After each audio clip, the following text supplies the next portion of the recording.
الله يا سيد الأكوان صلى وسلم ربي يا أحمد العدنان صلى عليك الله يا سيد الأكوان صلى وسلم ربي يا أحمد العدنان. الحمد لله منن باعث الرسل هدى بأحمد منا أحمد السبل.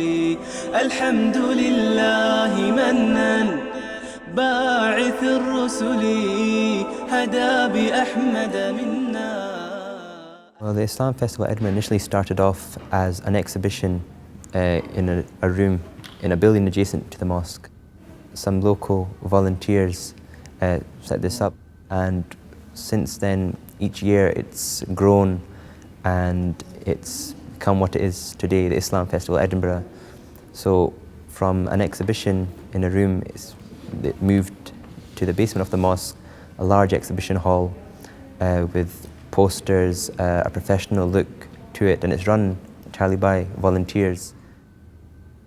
During August, in addition to the exhibition, there's events, talks, workshops by artists. Artists' work are displayed as well throughout the month.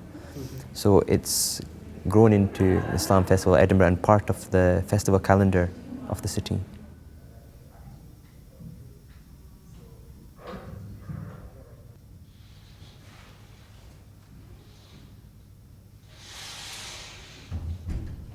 My name is Fabrice. I'm a French convert. I'm converted to Islam about 9 years ago in 2000.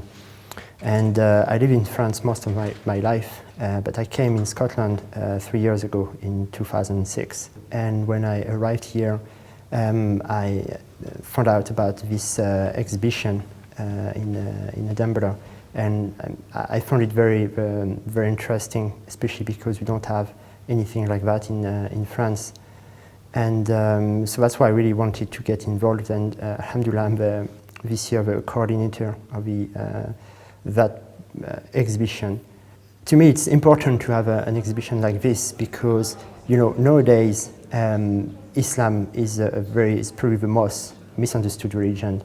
And you know, if we look at the media, if we look at the headlines or the opinion column, we see that it's nowadays largely dominated by, I would say, allegedly Islam-related activities. And you know, in the Western world, we just need to turn on the TV to be now perfectly convinced that Islam is a religion of terrorism.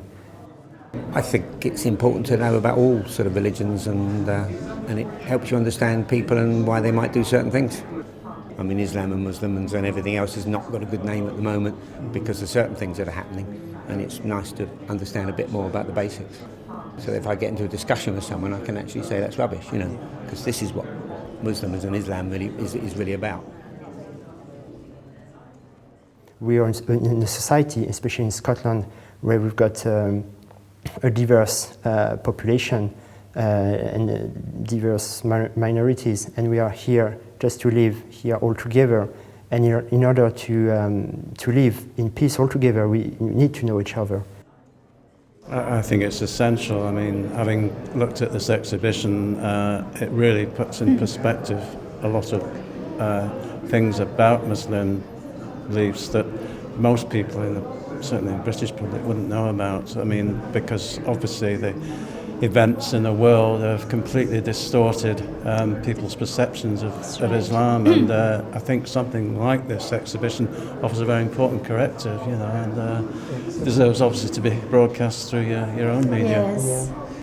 The Islamic definition of Islam is to achieve peace with God, which is the foundational, resulting in peace within oneself, resulting, if a person is true to his or her faith, to peace with all the creation of God.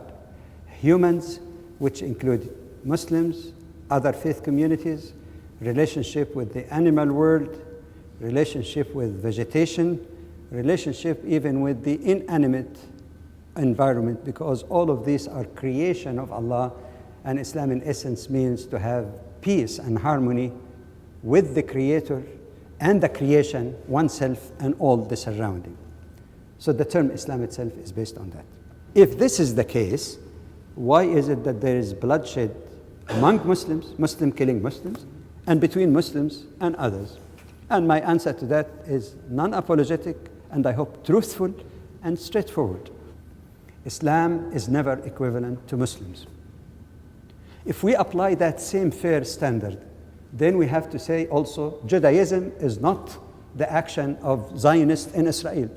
And as such, the Inquisition are not Christian acts. So being anti-cruelty by Muslims, Jews, or Christian, it doesn't mean that you're against those religions. You're against those who used or abused those religions to justify their act. One of the things I think is really interesting about this exhibition is it directly addresses a lot of stereotypes that non-Muslims have about Islam. And for me, the bits that are particularly interesting are about women and Islam's attitude to women, and a lot of it has quite surprised me, and I realise a lot of the things I thought have probably been coloured by the press and you know, people who had other agendas that they wanted to promote. This seems to me to be a very honest representation of the way that women are viewed and treated in Islam, and that's been really interesting. And also Islam's attitude to war, very interesting things that I hadn't realised, and actually that it's an incredibly peaceful religion. I think that comes over really strongly in this exhibition. No doubt da'wah is an obligation of every Muslim, and we should do our best to do whatever we can in da'wah, either by communicating with others through our manners, conveying even, as the Prophet ﷺ said, conveying me even one verse or one ayah.